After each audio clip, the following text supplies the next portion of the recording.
Bem-vindos a mais um Pode Ir Longe, o podcast da longevidade. Dar conta é bom, mas ir longe é o que transforma. E hoje eu tenho uma convidada aqui que vocês vão amar, uma convidada especial, um exemplo de vida para nós, que é a Fabienne Gutan. Ela é franco-brasileira, né? Então tem um nome diferente. E o que também a Fabienne tem de diferente? Ela tem 70 anos, e vocês vão ver que nem parece de jeito nenhum.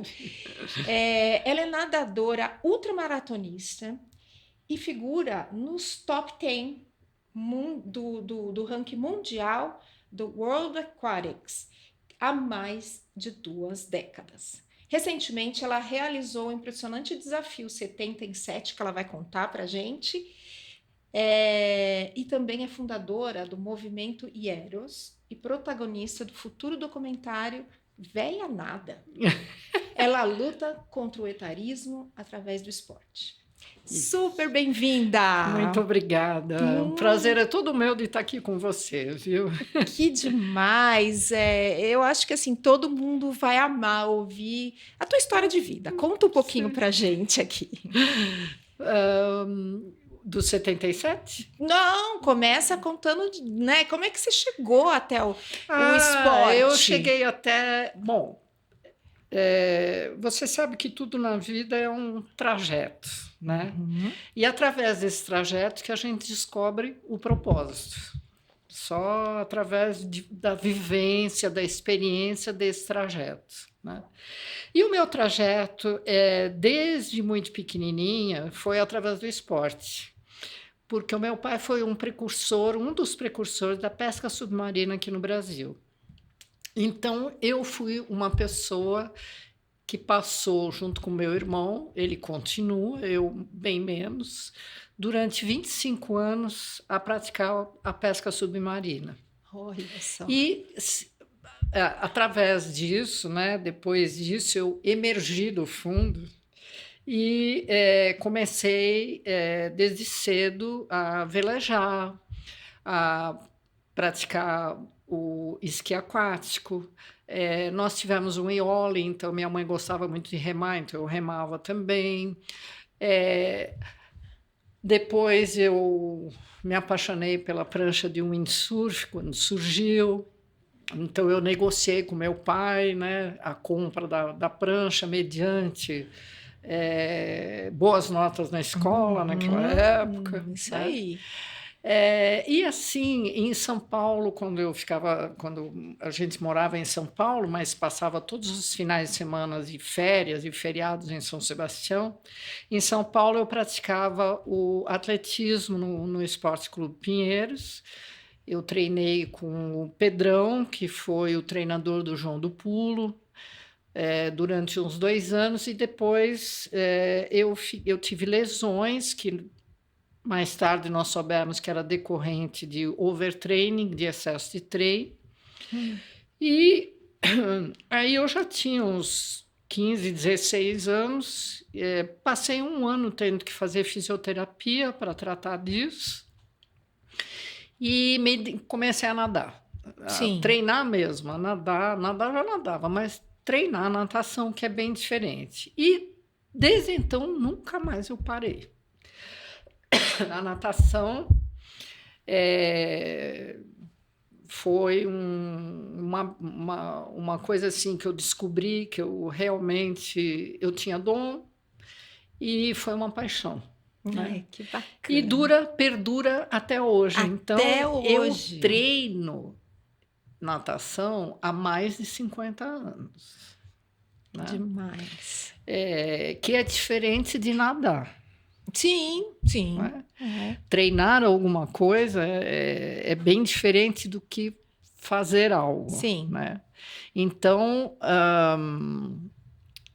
fui apresentada para os esportes dessa maneira. Eu sempre tive motocicleta, de vez em quando eu ia caçar com meu pai, então eu comecei a fazer tiro esportivo.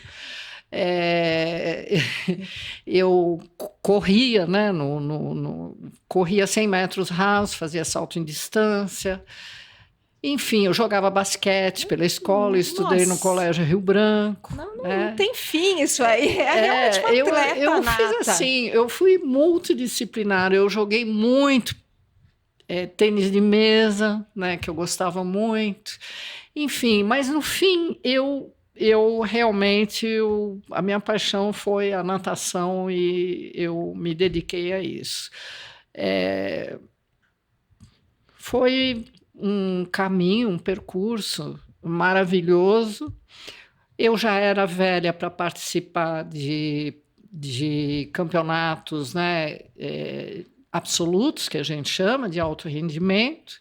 Então, quando foi lá pelos 30 anos, 40 anos, eu descobri os esportes masters.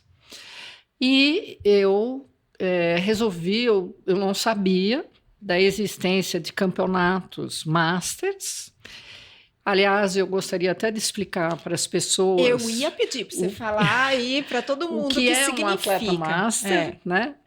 Um atleta master é um esportista que, conforme a modalidade esportiva, ele é definido como master a partir da idade X e depende da modalidade. Então, por exemplo, na natação, nós somos muito precoces masters. A gente é considerado atleta master a partir dos 25 anos. Eu acho que isso vai mudar um pouquinho, porque com a longevidade, com a excelência, as performances e tudo mais, isso vai mudar um pouco. Na corrida é 30 anos, no remo é 35. Eu acho que no triatleta, os triatletas são considerados master a partir dos 40, né? E assim vai. Toda modalidade esportiva tem uma faixa etária que define que aquela pessoa é master. As competições masters, elas são... você tem campeonato paulista, campeonato brasileiro, sul-americanos, tem campeonato mundial, né? Tem também o que a gente chama de World Master Games, que são as Olimpíadas Masters. Né? E hoje, na natação, nós temos, dividido por faixa etária, vários esportes são assim, dividido por faixa etária, dependendo do esporte, são divididos por faixa etária de 5 em 5 anos, e de 10 em 10 anos, enfim, a modalidade define. Né? Na natação é de 5 em 5, então é dos 25 aos 29, dos 30 aos 34, e assim vai. E a natação já abriu a faixa 105 mais. Que legal! Olha isso! Então, é fantástico, porque é um esporte que não tem impacto. Então, as lesões são menores, né, do que uma corrida. Eu acho que o remo também não deve ter muita lesão, mas, enfim, é um dos esportes onde a gente tem menos lesão. Tá? Que mais que eu posso falar sobre Que mais? Sobre uma coisa assim, um baita desafio que você se autodesafiou, pelo que eu sei, né? Sim. O desafio 70 em 7. Fala pra gente. Eu sempre nadei em piscinas. Tá? Sempre participei de campeonatos, todos esses campeonatos em piscinas. Fazia campeonato no mar, porque é a minha casa, é o meu berço, eu vim de lá. Né? Então, eu me sinto muito mais à vontade no mar do que até uma piscina ou sentada aqui. Né? Eu cansei das competições, sabe?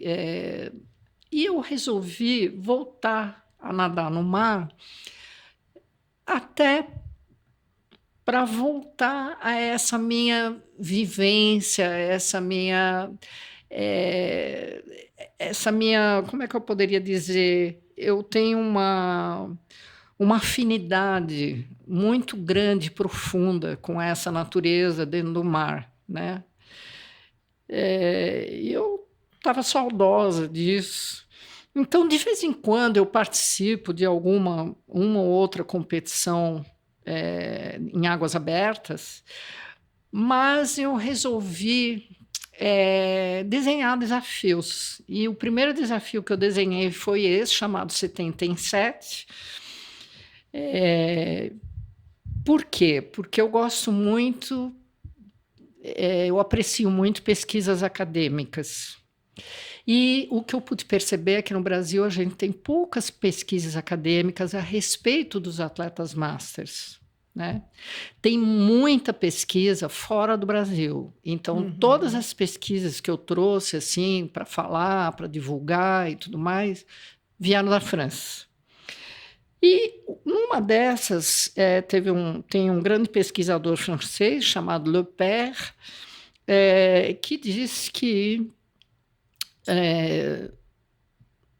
com o passar dos anos, a cada 10 anos, a gente perde a capacidade de recuperação depois de um esforço grande, né? E eu acredito que isso seja até para varar a noite. Você não faz mais hoje o que você fazia antes. Você saía da festa, ia para trabalho. Exatamente. Então, eu fiquei muito...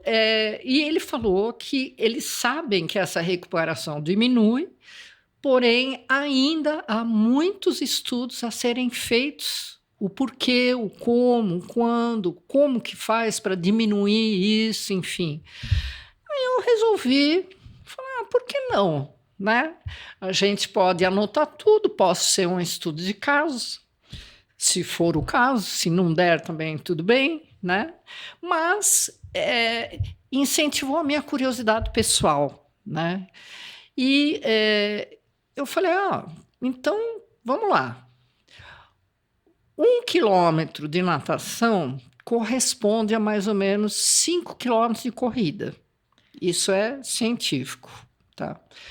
Eu falei, olha, a gente já é considerado maratona, ultramaratona, a partir dos 10 quilômetros, que seriam 50 quilômetros de corrida.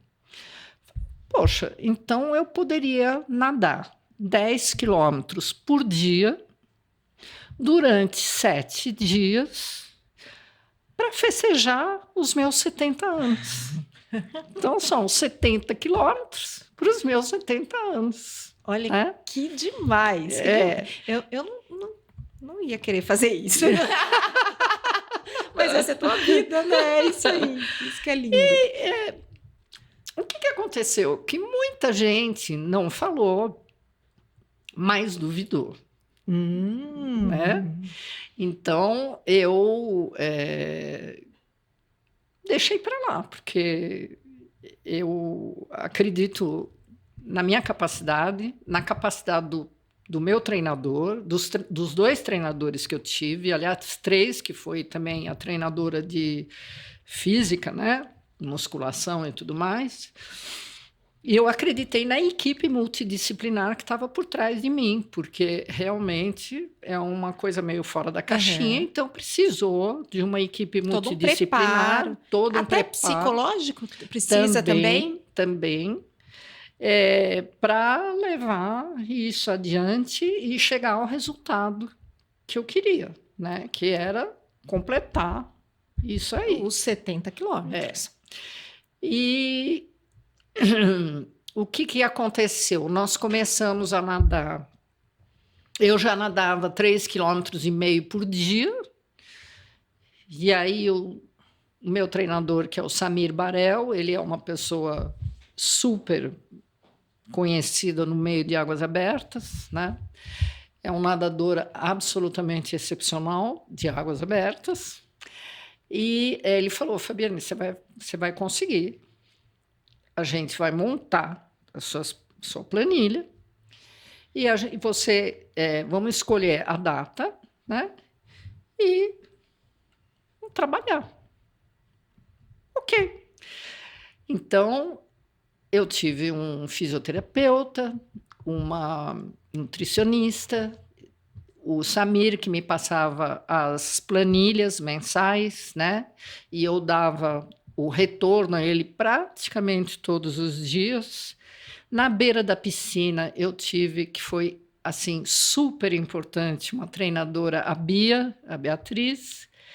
Ela tomou todos os meus tempos, toda a minha frequência, me pesei todos os dias. Então, ela tinha um caderno onde ela anotava o treino do dia, depois todos os tempos, todas as frequências, como que eu estava assim. Ela me perguntava como é que você está se sentindo, né?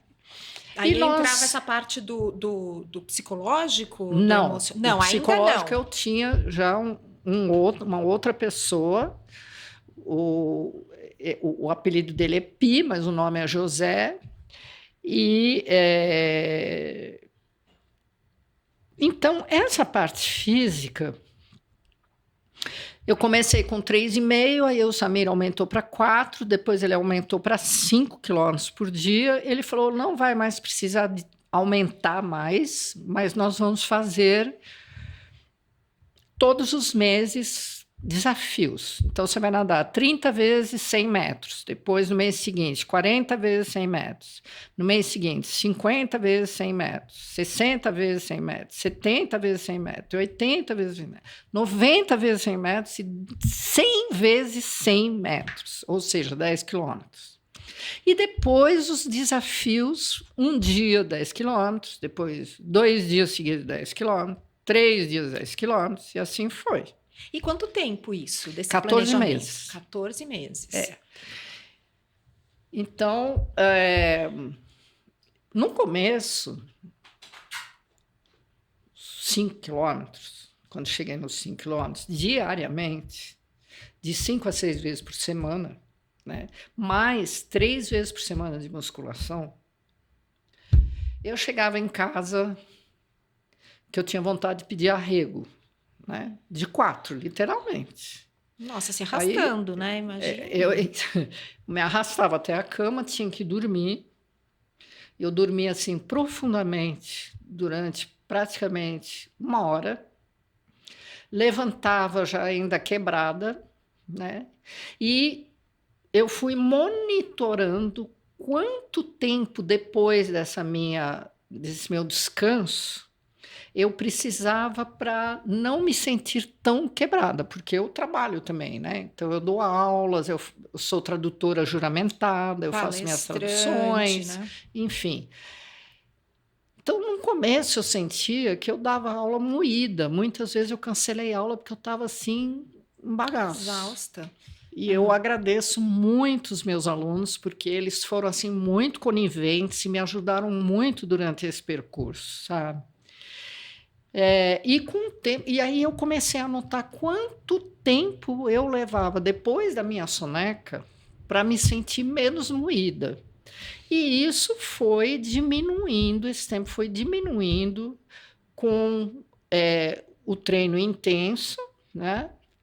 Porque não basta ter volume, você tem que ter intensidade para você melhorar o seu cardiorrespiratório, resistência, uma porção de coisas. E até que chegou o momento que eu dormia menos, 45 minutos, levantava e eu não diria zerada para ir nadar de novo, isso. Mas eu ia dar aula, eu ia no supermercado, eu voltei a fazer minhas atividades numa boa. E quanto tempo durava esse treino aí, que você falou, né? O treino de 5 quilômetros dura, depende do treino, né? Se for, por exemplo, se eu tiver uma série com muita intensidade, onde eu vou nadar o aeróbico e o anaeróbico, eu não sei se você sabe o que é isso. Eu sei o que é aeróbico e anaeróbico, mas não na natação. O que a gente chama de A1, A2, A3, depois AN1, AN2, AN3, né? Então, é sempre em função daquele tempo que você faz melhor, você tem que ter... A gente trabalha muito pela frequência, né? Então, o A1 é uma frequência mais baixa, então você nada mais devagar. O A2 você aumenta um pouco, o A3 você aumenta mais, e o AN1, AN2, AN3, aí é pauleira. O N3 Ah, praticamente é o tempo que você faz no seu melhor tempo, como se fosse numa prova. aham. Então, por exemplo, 100 livre, se eu fazia em 1:12, eu teria que chegar nesse tempo aí, 1:12, né? Então, o AN2, então, seria 95% desse tempo. O AN1 seria 90% desse tempo. É assim que funciona, né? E isso é muito importante para dar consistência do treino, para você ter resultado, né? Bom, e aí, então, foi isso. Esse monitoramento, ele me ajudou a saber exatamente, portanto, desses 10 quilômetros, quanto tempo eu precisaria para me recompor. Para o dia Para o seguinte dia você seguinte ir mais continuar 10. nos 10 Aham. quilômetros. É. Então, eu cheguei à conclusão que eu tinha que dormir uma média de 9 horas, coisa que para mim já é fora do comum, porque eu durmo 6 horas, né? E descansar. Então, para recuperar de um dia para o outro, eu tinha que nadar os 10 quilômetros, voltar para o apartamento, para casa, descansar, comer bem, a alimentação é Ah, fundamental, sempre sim. foi, né? Beber água também, né? A recomposição Hídrica, de né? água e descanso. E depois, então, e dormir. Então, tipo assim, 7:30, 8 horas da noite já estava na cama, né? E é isso, foi isso. Então, durante a prova, né? Lá, o Sim, teu desafio aí, que foram 7 dias. isso. Aí você. No E mar, onde foi? em Ubatuba. Em Ubatuba, né? Ubatuba. E daí, então, você saía para nadar, tipo, o quê? 8 da manhã, 9? Chegava lá pra... Eu sempre gostei de levantar cedo, Aham. até porque a gente tem mais chance, levantando cedo, de o vento também, ele também tem preguiça, né? Então, às vezes, o vento levanta mais tarde. Então, chegando antes dele, a gente consegue ter um mar mais calmo, né? E não ter tanto Ah, vento e sim. tudo mais. Nossa. Então, você consegue nadar melhor, não ter Sim. tanta onda, né? Olha que Porque bacana. muda completamente a postura O nível de do esforço corpo, que você tem que levantar fazer, o né? braço mais, Aham. judia um pouquinho mais da coluna, da cervical, enfim, tem um monte de problema. Cansa mais, Sim. né? Rende menos, digamos É. assim. Então, o ideal sempre foi chegar mais cedo, tipo 7 horas da manhã já está dentro d'água, né? Sei. E daí você saía a que horas da água? Os 10 quilômetros, teve dia que eu fiz em 2 horas e 54, É.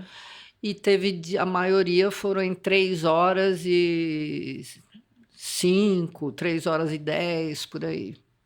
Tá. E daí você voltava para lá, para onde você estava hospedada Aí e descansa. teoricamente, né? Ah. Porque aconteceram muitas coisas durante esse desafio, que foram desafios maiores. Ai, não sabia disso.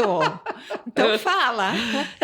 Por exemplo, para fazer um desafio desse, eu não consegui patrocínio. Hum. Infelizmente, é daí que vem também o idadismo, né?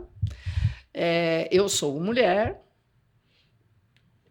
no esporte já é assim, digamos, Hum. nós temos menos visibilidade, muito menos visibilidade, longeva, Uhum. né? Então, e é esportista, metida e esportista, né? Então, É, é uma tríade de sei. preconceito, Sim. né? Então, foi muito difícil porque foi um desafio muito caro, onde eu tinha necessidade de um barco durante os 7 dias para me acompanhar, a equipe a bordo do barco, então nutricionista, a físio, o treinador, né? Até mesmo o cinegrafista, É, isso que eu né? ia falar. Tudo isso tinha que estar a bordo do barco. Aham, E um barco é caro. com certeza. Com Então, certeza. A foi. gasolina, do combustível de barco é super caro, Tudo tudo caro, caro. caríssimo. Aí você tem que arrumar local para todo mundo ficar. Almoçar, jantar, tomar café da manhã. Como é que você E você faz? teve que bancar tudo isso aí. Eu não banquei nada, porque eu não tinha com o que bancar. Então, como foi? Foi justamente uma força-tarefa. É. Foi um mutirão. Essas pessoas queriam também Essas pessoas participar queriam. disso, Então, desse eles marco. foram muito além do profissional, Que bacana. sabe? É. Então, esse desafio, ele movimentou não só um trabalho, mas todo um movimento social, um movimento emocional, um movimento esportivo, um movimento cultural, De conscientização. de conscientização, um movimento emocional que foi muito grande. Imagino. Sabe? Não só o seu, desses outros que estavam participando ali. Então, eu tive a ajuda de uma amiga que me colocou um apartamento à disposição. Eu fiz um movimento com outros esportes. Então, por exemplo, eu nadei durante 7 dias, 10 quilômetros por dia, e eu tive uma amiga, Sofia Mazon, que pedalou 70 quilômetros por dia. Ai, tipo uma homenagem para você. Isso. Que legal. Ela me acompanhou. A Luíse Bausch, que é uma senhora que tem 70 e poucos anos, nadou todos os dias 3 quilômetros na piscina para me acompanhar. Ai, que demais. Então, Fiquei arrepiada, viu? Foi um movimento que não foi só para mim. Eu fiz isso para dar visibilidade para os atletas masters, porque as pessoas não conhecem. E esse segmento é o segmento que mais cresce no mundo. Sim. E nós não temos visibilidade. Então, foi um movimento.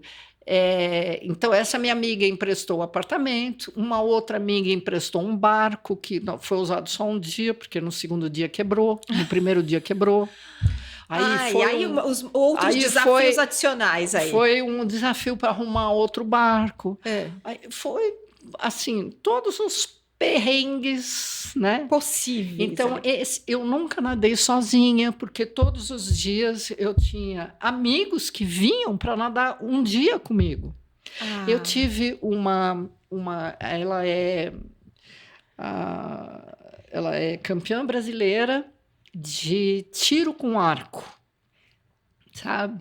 Master, né? A Alexandra Natalense.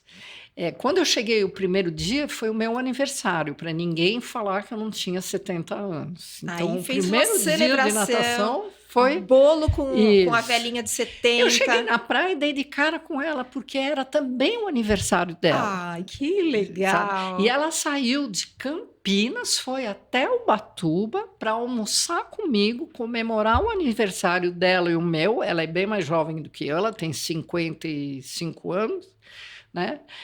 E voltou para Campinas, para os afazeres dela. Quer dizer, puxa vida, né? Foi uma grande celebração de amizade. Eu me senti assim, né? De superação. Isso. Que né? lindo!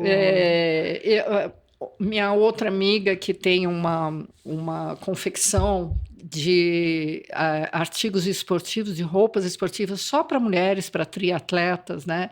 Ela confeccionou todos os meus maiôs durante esses 14 meses que eu nadei. Depois ela fez os maiôs, me deu maiô para ir nadar, né? Ela confeccionou as minhas camisetas, né? Para eu poder... porque o custo não era só o evento, mas durante o decorrer desses 14 meses... Tem muito custo. Sim, você tinha essa equipe toda aí, né? Isso aí. Justamente. Então, essa ajuda, né, fiz uma rifa, que o Ricardo, que tem um movimento lá em São Sebastião que leva nadadores para cima e para baixo. Ele tem uma pousada, ele colocou um quarto da pousada dele para um final de semana na rifa. A Speedo, que me deu mochila, óculos, tal, para fazer essa rifa, né? Então, você vê que foi, assim, algo que eu não fiz sozinha. Que legal. Sabe? A gente nunca faz nada na vida sozinho. Não, nenhuma área, Sabe? não só no esporte, né? Quando você pensa em fazer qualquer tipo de empreitada, você tem que ter consciência que você sempre vai precisar e vai ter o auxílio de várias outras pessoas. Eu fiz uma homenagem também, inclusive, às pessoas que... A moça que limpa o vestiário do clube, o rapaz que limpa a piscina todos os dias. Se não fossem eles, eu não teria condições, né, de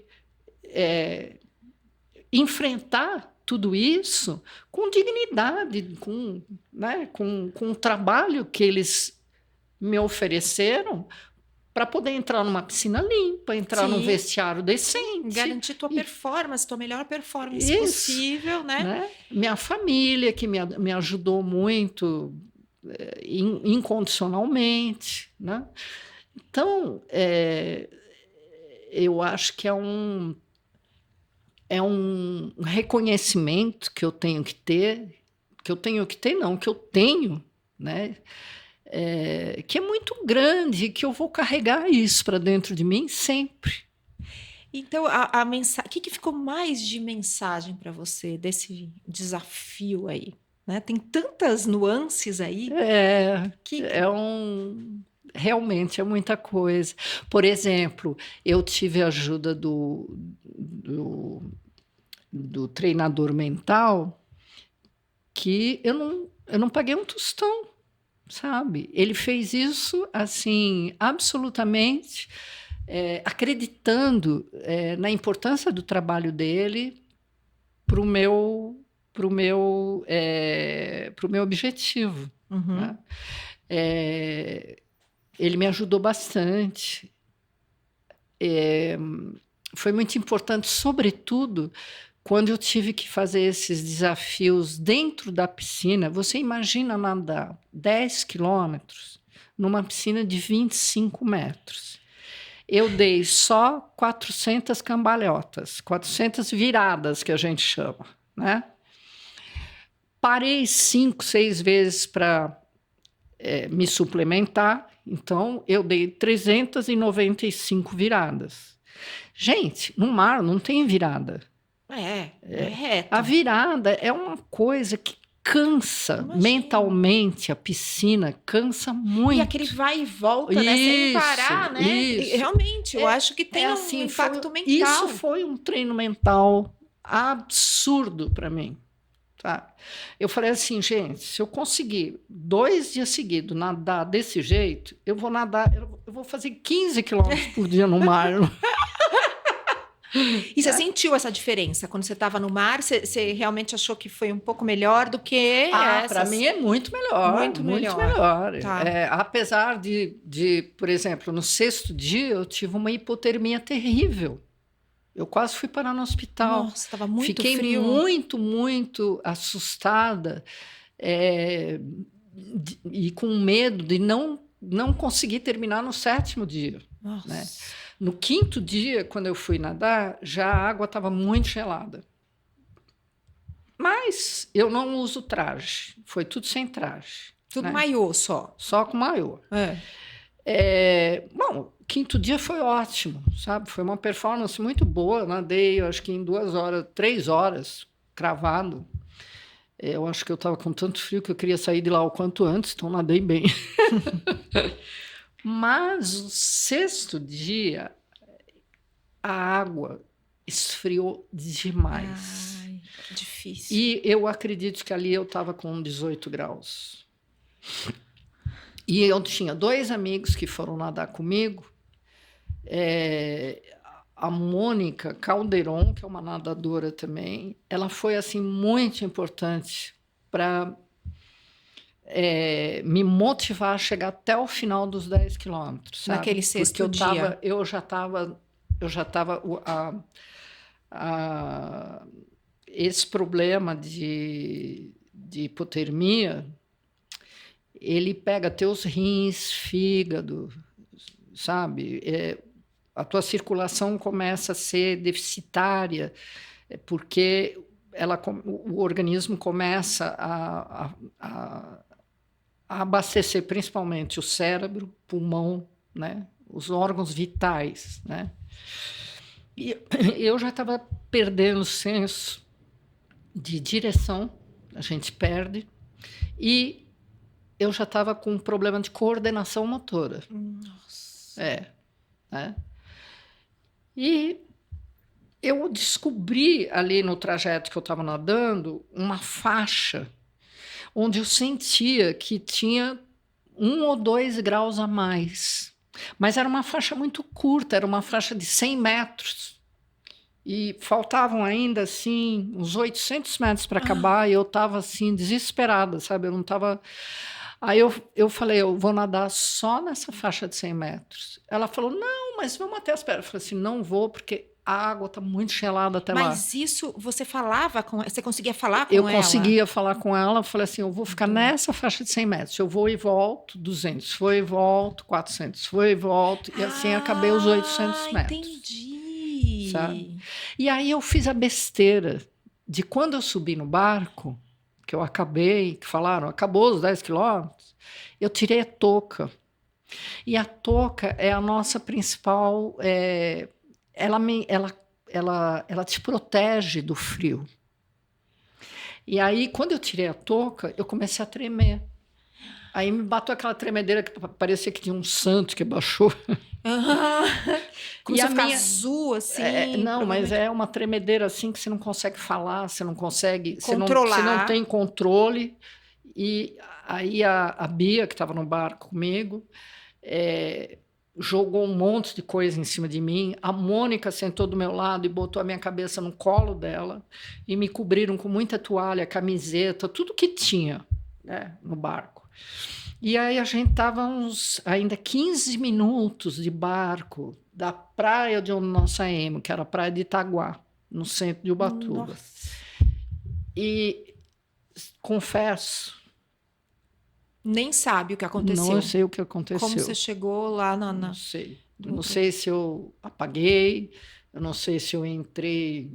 Num transe, não sei, eu coisa. não escutava mais nada. Com certeza o cérebro estava tentando se poupar, ele meio que, ser, né? Pode ser. Ele... Eu sei que quando eu cheguei lá, que avisaram, Fabi, nós chegamos, eu estava ainda naquela tremedeira horrível, né? E quando tiraram então as coisas de cima de mim, eu falei, meu Deus, né? Eu não tinha mais coordenação. Então eu não conseguia nem sentar na borda do barco, virar as pernas para pular na água até a cintura. Aí a eles Bia te teve que me ajudaram. ajudar. Eu pulei na água e na praia do Itaguá é uma praia de pescador, onde eles têm o que a gente chama de rancho. Sei. Que são casinhas, né, onde eles guardam canoa, material remo, de pesca, rede, todo o material deles de trabalho, né? E lá, como eles limpam os peixes, eles chegam com as canoas, com os peixes e tudo, tem muito 2 coisas, 2 pássaros. Tem os urubus, que eu sou fanática, eu sou fã de urubu, e as garças. Então, os pretos e os brancos, né? E eu estava tão assim desconexa que eu estava pendurada no pescoço da Bia de um lado e no da Mônica do outro, e eu falei para a Bia, eu vou começar o jogo porque as peças brancas são minhas. Aí ela olhou para mim e falou assim, meu Deus do céu, o caso é grave. E aí, o que tiveram que fazer? Te levar para um hospital? Aí, quando eu ouvi que ela falou, nossa, o caso está grave, as 2 caíram na risada, mas ficaram preocupadas, né? Porque eu já estava... Tipo de delírio, né? E eu não conseguia andar. Tiveram 2 pescadores que estavam lá na praia que viram do jeito que eu estava e falaram assim: traz ela para cá, para o rancho, que nós temos chuveiro quente. E aí eles me colocaram, me deram toalha, tudo, fecharam a porta, botaram a Bia junto comigo, porque eu não tinha coordenação para tirar maiô, para tomar banho, para me secar. Eu não tinha coordenação para nada, sabe? Mal e mal parava em pé. Aí eu fiquei debaixo daquele chuveiro que a Bia falou, eu botava a mão, me queimava. Eu falava assim, olha... Eu nem sentia. Não senti nada, eu estava Nossa. insensível. E aí aquilo lá na minha cabeça, sabe, aquela água quente, começou a melhorar um pouquinho. Aí eu falei, olha, pode desligar, me enxuguei. Ela teve que me ajudar a me vestir. E aí me levaram até o meu carro. Onde? O que eu fiz? Eu sentei e liguei o ar quente. E fiquei mais 20 minutos ali, naquele ar quente, onde eu consegui fazer com que meu maxilar não batesse tanto. Meu Deus. Consegui, eu falava, mas ainda falava com queixo. Você ia dirigir? Hã? Você ia dirigir, não? Ia dirigir? Ah, Você? não, eu ia dirigir. Aí a Mônica, que estava no mesmo apartamento que eu, falou assim, não, eu vou dirigir. Só que daí a Bia já tinha conversado com o Samir passou o recado e falou assim, olha, ela não pode comer comida, tem que comer pastoso. Ah, não podia ser comida sólida. Não. Olha. Não pode comer, porque pega o estômago, pega intestino, pega rim, né? Então tem que ser pastoso e tomar muito líquido. Aí, bem na frente do carro, depois, a Mônica saiu do carro e falou assim, eu tô cozinhando aqui dentro. Foi... Você sai, eu vou ficar mais um pouco. Aí, quando eu comecei a me sentir um pouquinho melhor, eu saí do carro, mas era uma diferença brutal de temperatura. Sim. Né? Atravessamos a rua, entrei num restaurante, eu comi pirão, purê e sei lá mais o que, pastoso. Né? E, gente, eu queria comida muito quente, eu chateei o cara, eu falei, esquenta mais, esquenta. Capaz de queimar tudo aqui, descer queimando. Aí eu comecei a... Depois que eu comi, que eu bebi tudo mais, eu pedi chá quente para eles, me fizeram chá. Eu falei assim, nossa, me bateu assim um sono, um cansaço absurdo.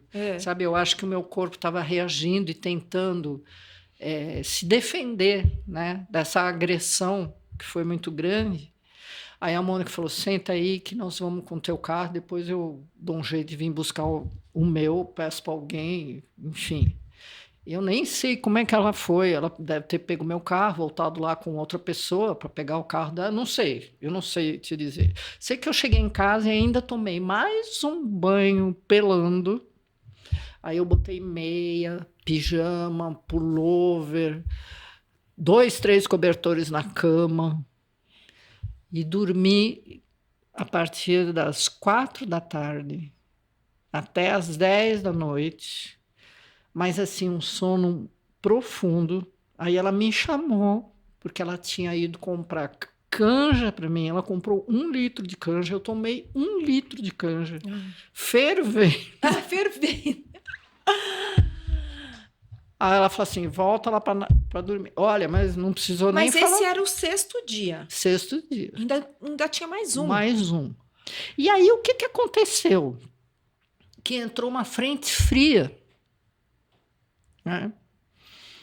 E o tempo mudou. O tempo fora ficou mais frio também. Além da água gelada, que já estava daquele jeito, entrou frio fora. Nossa. Aí o que houve? Tanto o Samir quanto a Bia, minha amiga médica que já tinha nadado comigo, né? O meu amigo médico também, que ligou lá de São Paulo, preocupado. Falou assim, você está terminantemente proibida de botar um dedinho do pé dentro d'água. do mar.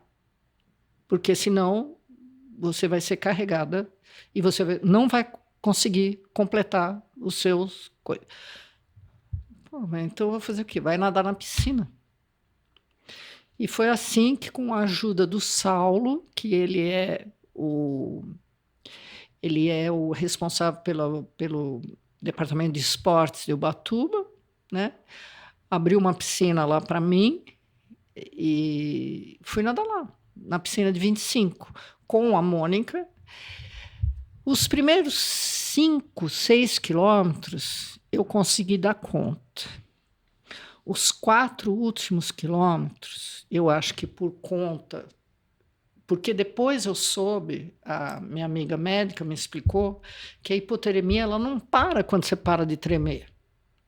Ela continua todo o processo durante 2, 3 dias, e é aí que reside o perigo. Nossa, de você se esforçar novamente nesse período. E aí eu estava assim, acabada. Porque o meu corpo ele teve que fazer um esforço muito grande, né? Então foi demais. Uhum. Né? E aí os últimos 4 quilômetros eu chamei todos os deuses que você possa imaginar.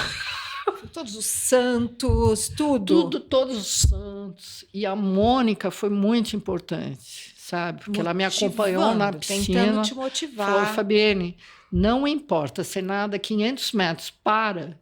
E aí um outro amigo que... O que você quer, sabe? Então me botou Coca-Cola, porque eu estava com vontade, eu respeitei meu corpo. Falei, eu estou com vontade de tomar Coca-Cola. Eu que não tomo nunca Coca-Cola. Mas eu acho que era doce. Sim, sabe? Precisava da glicose ali. Aí eu falei assim, eu tô com vontade também de comer... como é que chama aquela fruta árabe que parece uma barata? Assim? Sei, a tâmara. Tâmara. Aí ele me trouxe tâmara, né? Porque eu não podia mais ver mais nenhum tipo de suplemento na minha frente. Eu estava assim, papuçada. Imagina.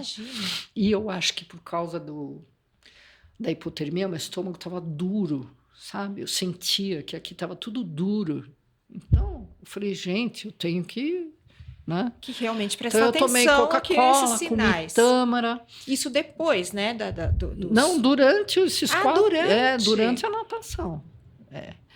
Então, a minha reposição foi essa. Foi batata cozida, purê, tâmara e Coca-Cola. E água. Tinha muita água. E eu consegui fechar os 4 últimos quilômetros, assim... Quase inconsciente. Falei, gente, se tivesse que nadar mais 10 metros, eu ia entregar os pontos. Não ia completar. Não dava. Mas... E daí, como que você saiu da piscina? Você não estava que nem no dia anterior? Não, os últimos 25, eu ainda enfiei braço e consegui nadar bem pra caramba. A reta final ali. Eu falei, gente, tem que acabar isso de maneira bonitinha, né? E aí eu saí, teve festa, tinha o pessoal do Lucas Pupo, que é um grande cinematografista, que estava lá filmando. Então eu dei o meu depoimento, tinha um monte de gente em volta na piscina, foi muito bacana. Fui convidada pela Rádio Costa Azul de Ubatuba, que é a maior rádio da costa do litoral brasileiro, sabe? Ele vai do Rio de Janeiro até... Nossa, pega São Paulo, Rio de Janeiro, parte Espírito Santo. É uma rádio bem importante, sabe? Que legal. E foi Daí assim, você foi contar, né, a tua experiência, né? O que foi aquilo? Foi muito legal. Que legal. E aí, tua recuperação depois, como foi? Voltou para Campinas? Depois foi muito impressionante. Isso é uma coisa muito importante de se falar. Porque quando acabou o 7º dia, eu acho que por conta também da hipotermia, eu cheguei a dormir 10 horas. Tá? E depois, várias vezes durante o dia, vários cochilos de 50 minutos. Então, eu cheguei a dormir durante o dia 14, 15 horas. Foi assim. Era teu corpo pedindo, uma né? marmotice. Foi. E comi muito. Então, eu comia, dormia, comia, dormia, fazia outra coisa. Importante. Né? E isso durou uns 4 dias. Foram 4 dias. Por exemplo, os triatletas, quando eles fazem as provas, eles precisam, comprovadamente, o corpo precisa de mais ou menos de 5 a 6 meses. Você sabia? Não. 5 a 6 meses para se recuperar 100%. Então, o que eu fiz, eu acho que foi mais. Eu precisei... Lógico que eu voltei, depois dos 4, 5 dias, eu voltei devagar, né? Porque eu sentia, 7 horas da noite eu estava na cama. E, então, isso durou mais uns 10 dias. E a recuperação foi assim, foi lenta. Sim. Tá? Mas o mais interessante foi o mental. Porque, isso eu falo para as pessoas que vão fazer um desafio grande, a preocupação do treino mental vem antes e durante. E as pessoas esquecem do depois. E esse foi o grande problema. Olha só. O depois. Porque o depois comigo foi terrível. Eu entrei em depressão. Nossa. Muito profundo até. Muito grande. Que coisa incrível. Foi grande. E eu parei de nadar e depois eu fiz as contas e me assustei com o resultado. Eu parei de nadar porque eu não tinha vontade, eu não conseguia passar nem... Olha, no começo eu não queria ver nem chuveiro. Não queria nem tomar água no copo, sabe? Era uma coisa assim... Você vê como realmente é o mental ali. Nossa, falando, virou porque não faria sentido racionalmente falando, né? Quando eu ia para o clube, mas eu passava assim muito longe da piscina. Olha... Não ficava nem no clube, sabe? Adivinha quanto tempo eu realmente não tive vontade nenhuma, sobretudo mentalmente, a voltar a nadar? 70 dias. Nossa. É engraçado, Até né? que... 70 dias! 70 dias. Tem a ver com 70 aqui. 70 dias. Nossa. 2 meses e meio. Que coisa. E nesse período você teve que passar com médico, eu psicólogo? Eu conversei com amigos meus que foram da Seleção Brasileira de Natação, pessoas assim que sempre tiveram treinos duríssimos. Eu mesma, em piscina, nunca tive isso. E foi um amigo meu, o Giroto, ele é um nadador fantástico. Ele falou, Fabiana, e ele também teve depressão, sabe? Depois de...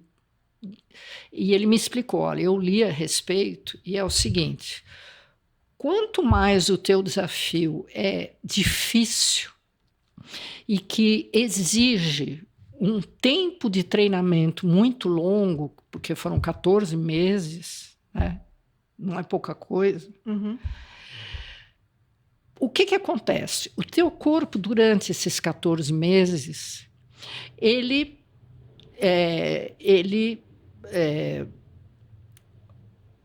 produz dopamina, citocina e um monte de ina que trabalha para o seu bem-estar. E você, de alguma maneira, a gente fica... É que nem uma droga. Sim. Sabe? Você fica... tá ali no alto sempre. Exatamente. Você tá Tô sempre no alto. É. E aí, quando eu parei, que eu parei bruscamente, porque o meu corpo exigiu que eu parasse, né? Aí caiu tudo isso aí. Caiu tudo de uma vez. Faz todo sentido. Porque eu virei sedentária durante 70 dias. Eu não fiz absolutamente nada. Você não quis ir, eu não tinha vontade de nada. Academia, nada.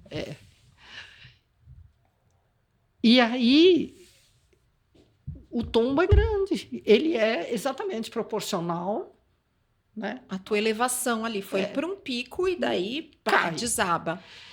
Eu falei, poxa, mas por que nunca ninguém falou isso? Por que nunca ninguém escreveu sobre isso? E eu tive acompanhamento da Duda, que é uma psicóloga de esporte, depois que ela foi atrás disso. Ela falou, olha, realmente tem quase nenhuma matéria que fala sobre isso. Olha que coisa. Eu falei, pronto, tá aí, mais uma coisa para ser estudada. Mais uma coisa de você e eu faço questão de falar sobre isso, porque é importante. As pessoas têm que saber. Sim. Porque na piscina, por exemplo, o que acontece? Eu sempre fui velocista. Minhas provas eram de 50 metros, 100 metros.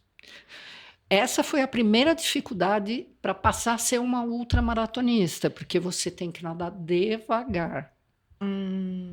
Então, você passar de uma coisa que você foi treinada durante a vida inteira a ser velocista e, de repente, ter que aprender a nadar devagar é outro esporte.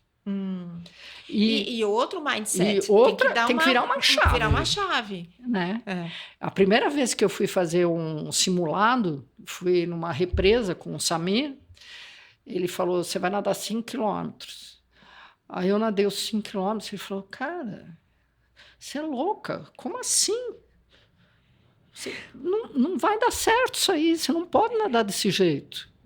Você não pode nadar os 5 quilômetros desse jeito, você tem que reduzir isso aí drasticamente. Poupar, né, tua energia. Porque você vai nadar 7 dias, 10 quilômetros, como é que você vai fazer? Aí foi o simulado, foram 10 quilômetros. Foi o primeiro dia, 10 quilômetros. Eu fiz os 5 quilômetros em 1 hora e 5. 1 hora. Ele falou, de jeito nenhum. Pode aumentar isso aí. Eu falei, gente, mas eu vou dormir. Né? Foi a primeira dificuldade. Né?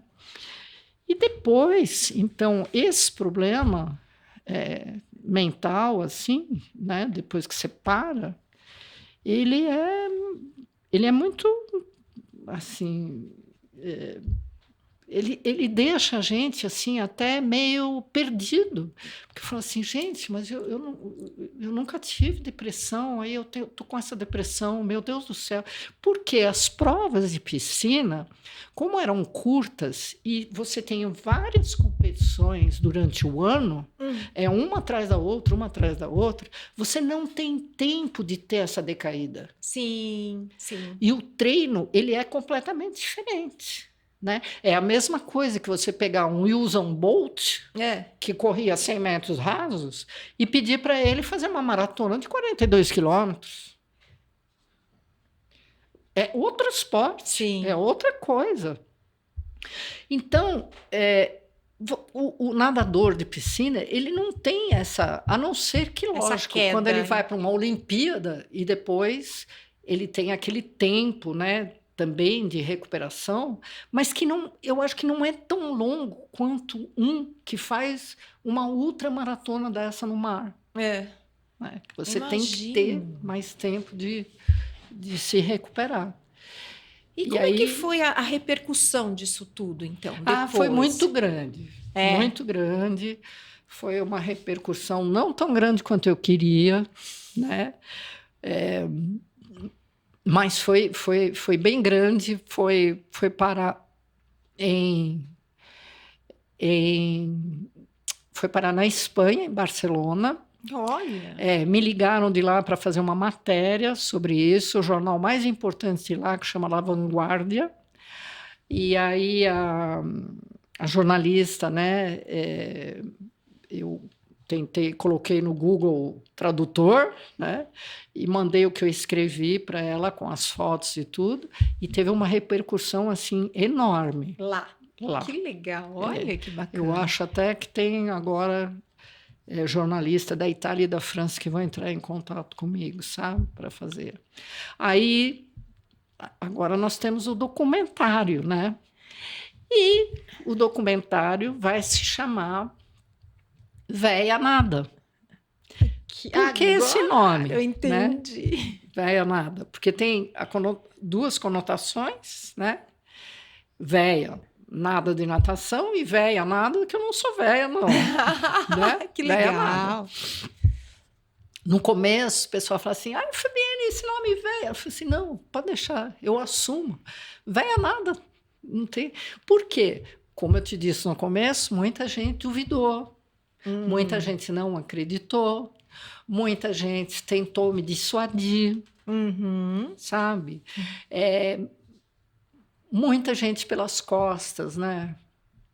Falava. Isso vai ter sempre, né? Mas eu nunca. Isso sempre foi uma motivação para mim. A gente tem que fazer das coisas ruins o que você vai tirar de bom daquilo. E Sim. foi ótimo. Isso aí. Foi ótimo, porque eu funciono na base do desafio. Eu imagino. Sempre fui assim. Você está duvidando? Peraí, me aguarde. Espera um pouquinho, que eu chego lá. E quando que deve sair o documentário?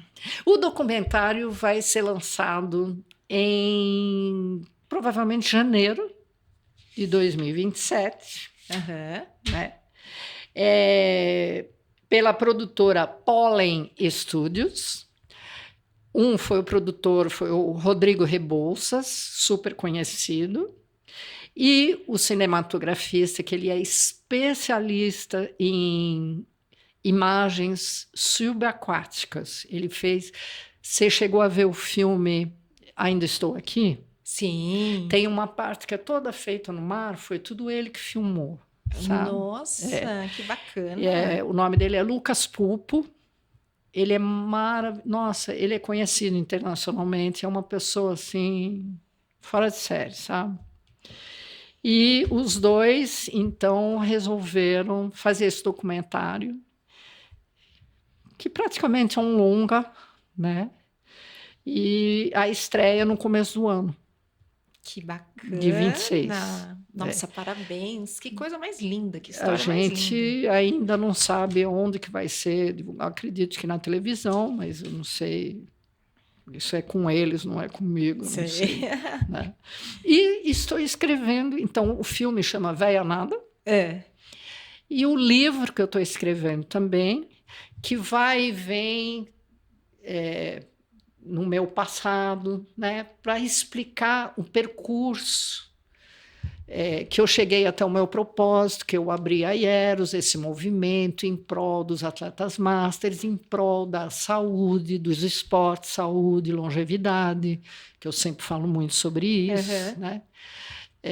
Como que eu cheguei até aqui, né? Então, eu volto no meu passado sempre contando histórias. Eu já tinha escrito dois livros em coautoria.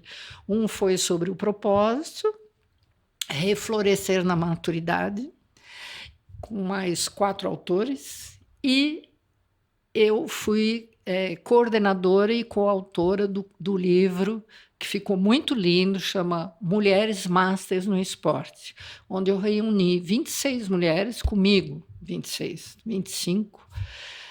A maioria delas fez história, né, do próprio esporte aqui no Brasil.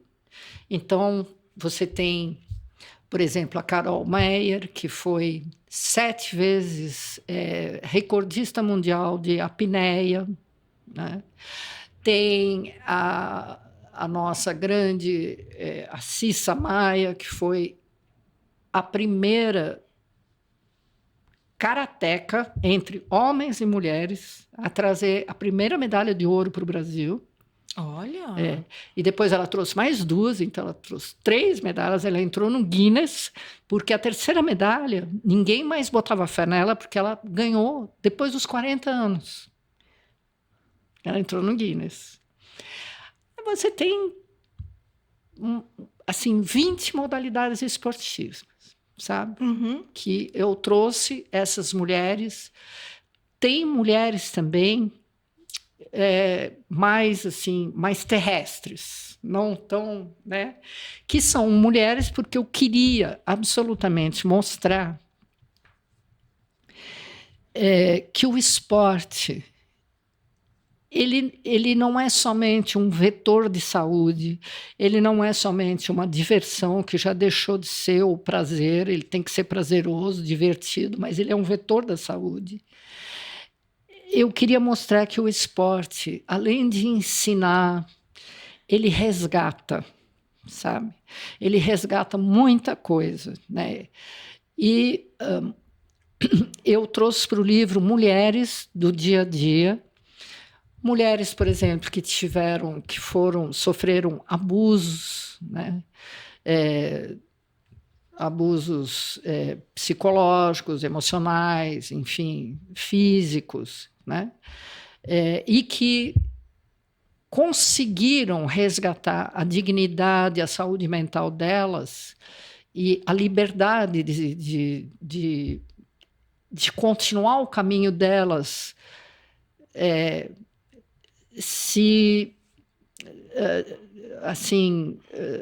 eliminando, né? Eliminando no sentido, né?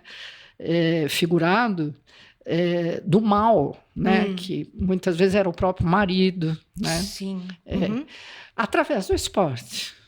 Né? Então, teve uma que é corredora, e ela, através da corrida, ela começou a correr, e ela começou a melhorar a autoestima melhorou a força mental dela, melhorou a força física dela, e aí, com isso, ela conseguiu pedir o divórcio, se desvincular desse processo que durava mais de 20 anos.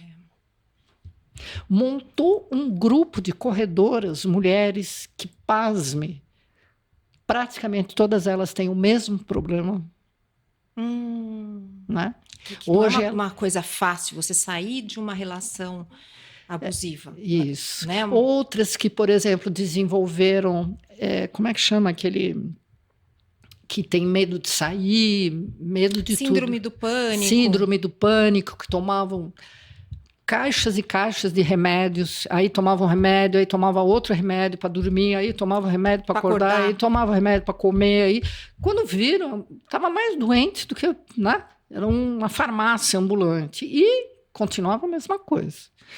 Então, muitas delas resolveram jogar tudo no lixo e começar a correr, que no começo foi um trabalho horroroso para elas, né? Porque sair de casa já é um problema, e, enfim, tudo foi muito difícil.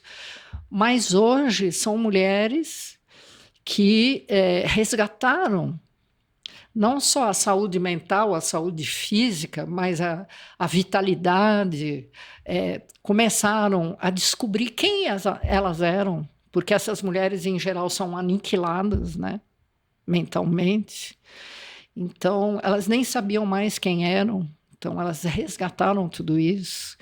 E eu tenho muita satisfação, muito orgulho de ter trazido isso, até porque, para as próprias leitoras, essas super atletas, elas são um modelo de sonho e tudo mais. Mas essas mulheres que saíram dessa situação, elas estão mais próximas da própria realidade. Sim, do dia a dia, né? Das pessoas comuns. Né? Por exemplo, mulheres que eram obesas, né?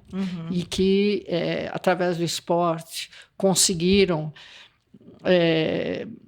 entrar numa roda, né? De perseverança, de disciplina, a disciplina também alimentar, né?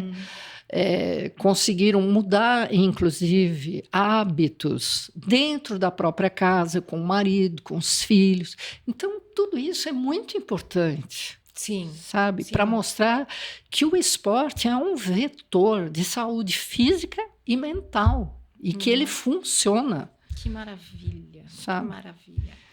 A gente está chegando ao fim aqui do nosso episódio. Assim, estou super grata de Imagina! você ter compartilhado tudo isso comigo aqui e com nossos ouvintes, né, e seguidores. Muito feliz, que história linda de superação e exemplo, né, para todo mundo, um exemplo de que dá para você ter desafios a qualquer idade, né?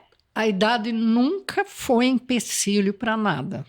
Olha aí. Nunca. Que cabeça maravilhosa. Nunca é empecilho para nada. Então, as pessoas que falarem para você, não, mas não. É por preconceito. E o preconceito é uma coisa comportamental, né? E que você pode simplesmente experienciar outra coisa na sua vida que você vai ver que você é capaz. É capaz, exatamente. E como é que o pessoal te encontra, Fabienne? Como assim? Nas mídias sociais, como é que que eles te Sim, acham? sim. Eu tenho uma rede, né? Tenho 2 contas no Instagram. Um que é Rede Mulheres Esportistas. Olha que legal. Que eu quero desenvolver trabalho só para as mulheres, porque nós vivemos ainda dentro do esporte um mundo muito masculino, né? Muito machista, a gente sofre com isso. Então, a maioria dos esportes ainda tem 65%, 70% de homens e o resto são as mulheres, né? Está mudando, né? Mas é uma missão longa e de muita paciência, né? E eu tenho a rede também, fabigutin.ieros, com Y, né? Ieros. Que é para falar dos esportes, homens, mulheres em geral, e eu faço muito podcast também, com várias modalidades esportivas para apresentar os esportes, porque a gente só ouve falar de esgrima, ouve falar de canoa havaiana, mas ninguém sabe como funciona, o que exige, o custo, quais são as normas de cada esporte, de onde veio a história. Legal. Né? Muito então, legal. tudo isso é digamos assim, uma maneira de apresentar os esportes, não só para os adultos que são sedentários e que nunca deram o primeiro passo para tentar experimentar alguma coisa. Sim, e que né? tem muita oportunidade, tem muito Isso. esporte que talvez nós temos mais de 100 modalidades Olha esportivas. E o que as pessoas conhecem, a maioria? Né? Futebol. Basquete, vôlei, futebol. Né? Isso aí. Eu já vi regata sendo apresentada por pessoas que não tinham um mínimo conhecimento. Então, é uma coisa assim que tem que ser divulgada. Sim. Os esportes, eles são fonte de... É um Muito grande legal. Caleidoscópio. Muito sabe? legal. Te agradeço muitíssimo a tua presença aqui. Foi eu que te agradeço. Perdão de ter falado tanto. Não, acho que os nossos ouvintes vão adorar. E eu vou terminando por aqui mais um Pode Ir Longe, o podcast da longevidade. E em breve a gente traz mais novidades para vocês.